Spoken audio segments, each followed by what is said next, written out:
জন্য কর্নেল সাহেব অরুণ বন্দ্যোপাধ্যায়, ওনার সহধর্মিনী অর্পিতা বন্দ্যোপাধ্যায়, অপর্ণা বন্দ্যোপাধ্যায়, উনি একটা দেশাত্মবোধক সঙ্গীত খালি গলায় পরিবেশন করবেন।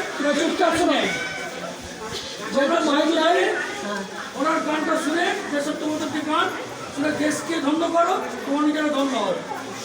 একদম কথা বলবেন, আমি কোনো কথা নয়, কোনো কথা যেন শুনে খালি গলায় গাইতে হচ্ছে নিজেরা করে।